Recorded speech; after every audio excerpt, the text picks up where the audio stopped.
Welcome to My Healing is Your Healing, a podcast for the woman who is ready to stop performing and reclaim her voice. I'm your host, Celeste, and around here, we don't do surface level. We go deep. Each week, we'll explore concepts like self-discovery, radical honesty, and the kind of healing that rewrites your story from the inside out. This is a space for truth-telling, for remembering who you are, and for coming home to yourself, louder, braver, and more radiant than ever. So come as you are, and let's do this together. Let's begin. Welcome back to My Healing is Your Healing. I'm your host, Celeste, and today we are talking about something that almost no one taught us how to name, but most of us have been doing for decades, and this is self-abandonment. It's not the dramatic kind, not the I packed up my life and just disappeared into the woods kind, or the obvious betrayal that you can point at and say, yep, that was it, that was where everything fell apart. I am talking about the quiet kind, the subtle kind, the kind that hides in plain sight and feels so normal that you don't even realize that it's happening while you're doing it. Because self-abandonment does not always look like walking away from yourself in some loud, obvious way. It doesn't announce itself. It doesn't say, hey, by the way, I'm choosing everyone else over you right now, so just so you know. It looks like being agreeable, or being understanding, or being flexible and easygoing and low maintenance. And for many women, it feels like being the good girl, which is exactly why it is so hard to see. So before we go any further on this, I want to be very clear here about the tone of this episode. This is not about shaming yourself. I don't want you to beat yourself up for the patterns that you learned when you were just trying to survive or belong or stay connected to other people. This is just about noticing. This is kind of a theme. We always just focus on noticing and naming. And then gently, we learn to begin to choose something else. Because, to be honest, this episode isn't really about self-abandonment at all. It's about self-trust. But to rebuild self-trust, we have to first understand how we learn to leave ourselves in the first place. So that's where self-abandonment comes in. Self-abandonment is a subtle creature. It doesn't come in some loud dramatic moment, and it doesn't slam doors. It doesn't make big declarations. It slips its way in quietly. It wears this costume of being polite and emotionally mature. It shows up before you've been able to check in with your body, or when you explain yourself instead of honoring that simple no. It shows up when you override what you actually want, because it's easier to go along with something else than to pause in the moment and tell the truth. And the wild thing here is most of us don't even feel like we're making a choice when this happens. It feels so absolutely automatic, almost a reflex, like muscle memory. I had a moment earlier this year that caught this pattern so perfectly. Someone I knew, someone I thought of as a friend, sent me a message and said, hey, do you want to go out sometime? And without thinking, without even pausing to ask myself at all, my fingers just responded, yo, let's do it. And then immediately after I sent it, I was like, oh, shoot. And I just sat there staring at my phone thinking, what did I just do? I don't want to go on a date with this guy. I wasn't excited. I wasn't curious. My whole body said no. It was just a reflex. And that is the thing about self-abandonment, is that it doesn't always feel like fear. Sometimes it feels like speed, like you answered before you even gave yourself permission to feel something. And then came this second layer for me, the part that really showed me what was happening. I realized I was going to have to backtrack. I was going to have to send another message and say, hey, actually, I gave myself a moment to think, and I don't want to go out on a date. And that part was very uncomfortable. Not because I was doing anything wrong, but it felt like I was breaking this familiar pattern that I had lived with my whole life. I was choosing honesty over ease, alignment over politeness this time. So I sent the message, and then I waited, and then I waited, and I waited some more. And that pause, that silence, this space where I didn't know how he was going to respond, that is where most of our self-abandonment lives. And the desire to avoid feeling that uncomfortable feeling. So many of us tolerate these dynamics that don't feel good, not because they're healthy, but because they're not that bad because they're familiar. They don't rock the boat. Self-abandonment shows up when you laugh along with something that actually makes your stomach feel kind of gross. It shows up when you stay quiet or you don't speak your truth because you don't want to disrupt the energy in the room or you don't want to make someone else uncomfortable. It shows up when you're telling yourself, I don't want to be too much. I don't want to make things awkward. It's not worth that conversation. I'll just let it go. I'll go with it. And notice the language there. Most women don't think, hey, I'm abandoning myself right now. They just think I'm being nice. I'm trying to keep the peace. I'm Switzerland. I don't want to cause a scene. It's fine. And that is exactly how self-abandonment works. It is ignoring your body, your intuition, your limits, your truth. Not because you don't have one, but because staying connected to others has always felt safer historically than staying connected to yourself. And that doesn't come out of nowhere. You didn't just wake up one day and decide to stop listening to yourself. You learned it. And then you practiced it. And you were also rewarded for it. And somewhere along the way, you got that message that being easy kept you feeling loved. That being agreeable keeps you safe. And swallowing your own discomfort is just the price of belonging. So, if this is landing for you, if you're starting to recognize yourself and hear what I'm saying, I want you to hear this clearly. There is not a thing wrong with you. This pattern just made sense at one point in time. But just because it made sense then, doesn't mean it has to still run your life now. So that's what we're going to get into next. So I want to talk about what self-abandonment actually is. This is choosing your peace over truth.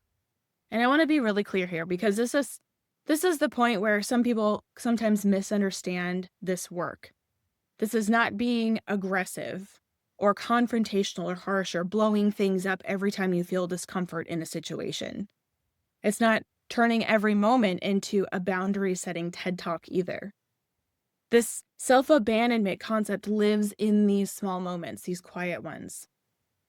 The moments where something inside of you is like, this doesn't feel right. And then you override that feeling anyways. It's like ordering steak when you actually want chicken because it feels silly to change your mind. It is staying longer at a party when your energy is already completely drained because you don't want to be rude or you don't want to have to say something to someone and then leave. It's like agreeing with someone's opinion, even though it directly contradicts your values because you just don't want to feel that tension. You're becoming Switzerland. So many people say, I'm neutral or I don't take sides or I'm just easygoing. And sometimes that is true and that's okay. But often what we're really saying is, I have learned how to make myself untraceable, agreeable and smooth or non-threatening. But the cost of that neutrality is you. Your preferences, your values, your voice, your authenticity. Because every single time that you're overriding yourself, your nervous system learns something. It learns, my truth is negotiable and my needs are secondary. Connection requires me to disappear, put on a mask. And one time doesn't matter that much. You do it once and you won't feel it right away. That is why this pattern is so hard to catch, but over time those moments stack up. And that is why self-abandonment feels so normal. We didn't invent this pattern. We didn't come up with this ourselves. We just learned it because so many people do it. For most of us, approval was safety. Belonging to a group or a family is survival. Being good means being loved. Being easy means being kept by somebody, being kept in a circle. And being quiet means staying connected.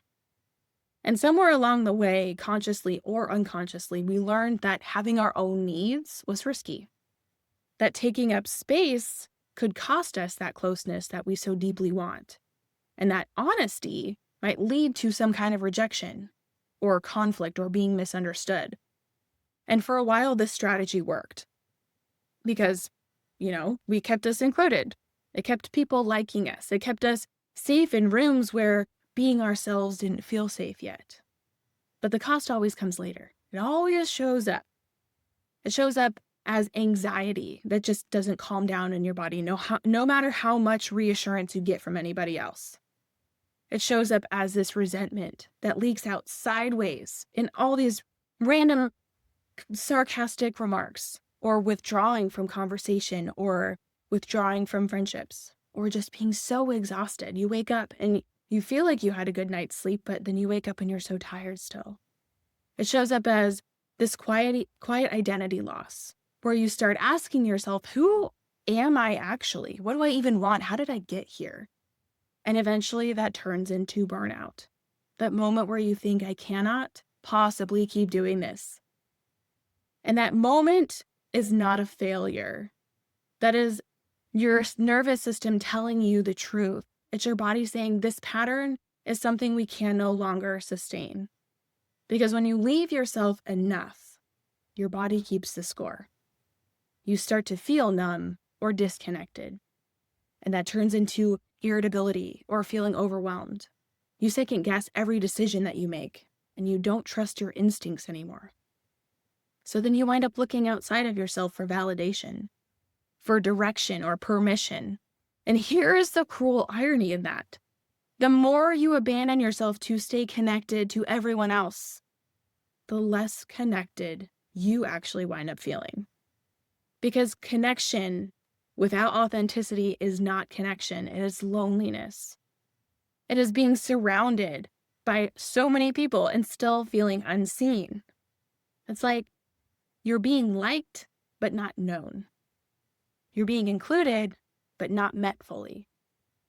And that self-trust cannot grow in a system where your voice is constantly overridden. You can't trust yourself if you're always negotiating against your own truth. You can't build a relationship with yourself if you're the first one you silence.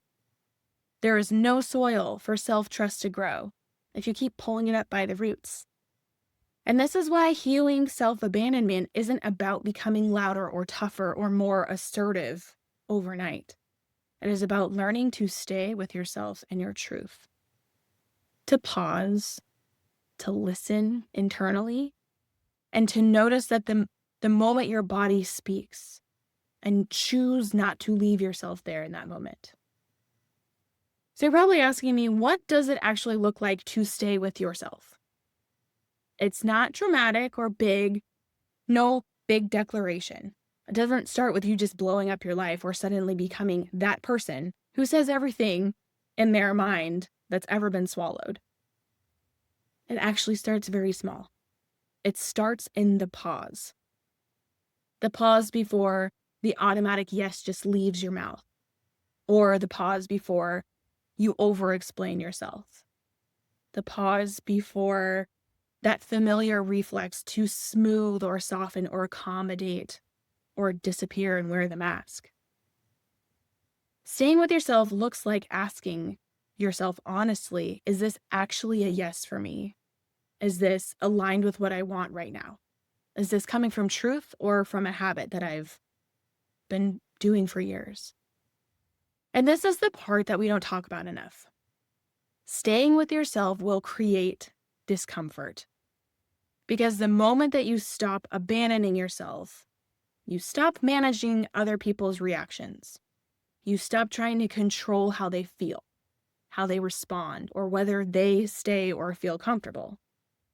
And that can feel terrifying at first, because there may be silence. There may be a pause that feels endless.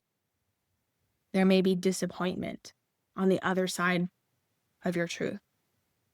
There may also be confusion or resistance or someone needing time to process. And your job in this is to not rush in and fix it like you normally would. Your job is just to stay put. And, and to let the awkwardness exist. To let that silence just hang in the air.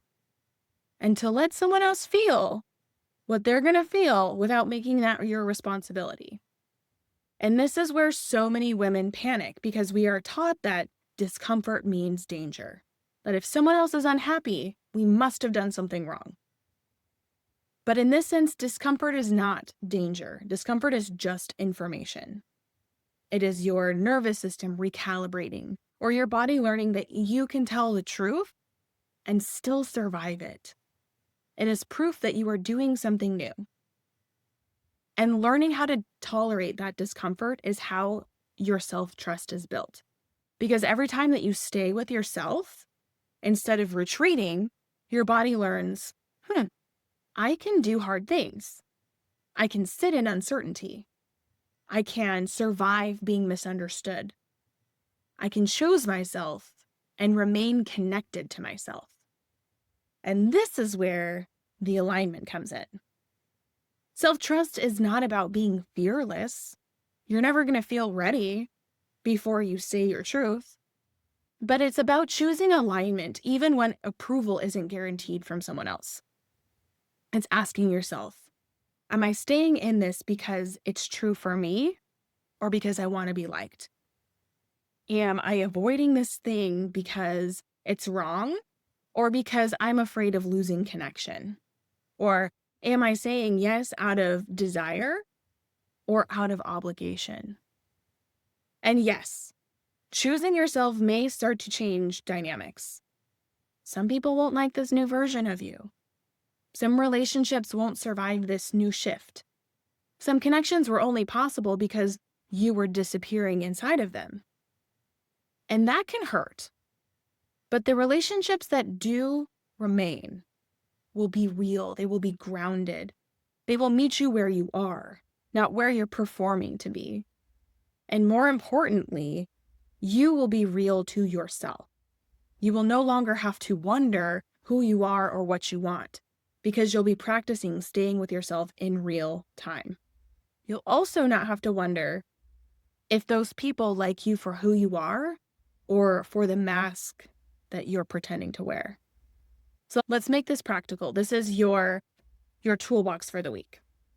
When you notice the urge to override yourself, I want you to pause and ask, what am I afraid of losing if I tell the truth right now?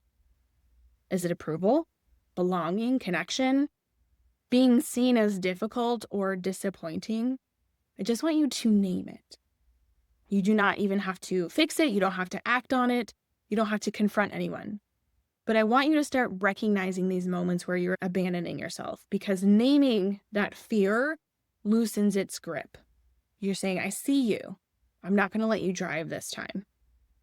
Because once you actually see what's driving this behavior, you're no longer operating on autopilot. And that is the beginning of staying with yourself. So to close this out, I want to say clearly that self-abandonment is not a personal flaw. We all abandon ourselves at some point in time. It is just a learned survival strategy. You don't break out of it by shaming yourself. You break out of it by noticing and choosing differently. Staying with yourself, like we talked about, will feel unfamiliar at first, but it does not mean that you're doing something wrong. It means that you're finally coming home to yourself. So next week, we'll talk about what happens when you start trusting yourself, and that fear that often rises when you stop outsourcing your own authority. If you want to practice this in a community, I invite you to join the Radiant Women's Collective. We meet the second and fourth Wednesday night of every month, and this month, we are focusing on self-trust. We are learning how to listen to yourself, to stay with yourself, and to choose from alignment instead of fear. The link is in the show notes. Until next time, keep showing up, keep growing, and remember, you were never meant to dim your light. Thanks for tuning in and being here, for healing out loud, and for walking this path beside me. If this episode cracked something open or helped you remember a part of yourself, pass it on and share it with someone you love. For more support, free resources, or the next steps to your journey, head over to my website, myhealingisyourhealing.com. And if you loved today's conversation, subscribe, rate, and leave a review. Your words help this space grow and help more women find their way home to themselves. If I was your muse today, then my healing is your healing. Until next time.